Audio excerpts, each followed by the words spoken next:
विशाल पाटील यांना वंचित बहुजन आघाडीचा अखेर पाठिंबा। काँग्रेसचे बंडखोर उमेदवार विशाल पाटील यांना प्रकाश आंबेडकर यांनी दिला पाठिंबा। प्रदेश उपाध्यक्ष सोमनाथ साळुंखे यांनी प्रतीक पाटलांना पत्र देत दिला पाठिंबा। तिसऱ्या टप्प्यामध्ये होणाऱ्या निवडणुकीमध्ये सांगली लोकसभा मतदारसंघ हा देशातील एक महत्त्वाचा मतदारसंघ आहे।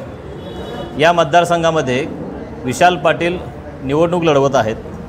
वंचित बहुजन आघाडीने आजच पत्राच्याद्वारे प्रसिद्धीपत्रकाच्याद्वारे जाहीर केलेलं आहे की वंचित बहुजन आघाडी विशाल पाटील यांना जाहीर पाठिंबा देत आहे। वंचित बहुजन आघाडीची ताकद सांगली जिल्ह्यामध्ये लक्षणीय आहे।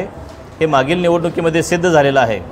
जवळपास 3 लाखाहून अधिक मते मागच्या लोकसभा निवडणुकीमध्ये वंचित बहुजन आघाडीने मिळवलेली होती।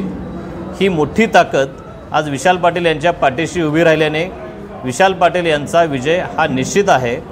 विजय निश्चितच आहे, परंतु विशाल पाटील यांनी जे ध्येय धोरण ठेवलेलं आहे की जे जाहीरनाम्यामधून त्यांनी आपल्यासमोर मांडलेलं आहे की जे सर्वसामान्यांच्या हिताचं आहे आणि तेच वंचित बहुजन आघाडीची भूमिका जपणारा आहे, जोपासणारा आहे।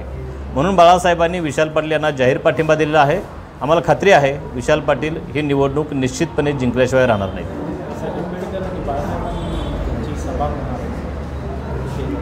आदरणीय बाळासाहेब आंबेडकरांची सभा सांगलीमध्ये निश्चित होणार आहे। त्यांच्या व्यस्त वेळापत्रकामुळे अजून वेळ आपल्याला मिळालेली नाही। साधारणपणे उद्यापर्यंत ती वेळ आपल्याला मिळेल, नंतर ती तारीख आणि वेळ जाहीर केली जाईल।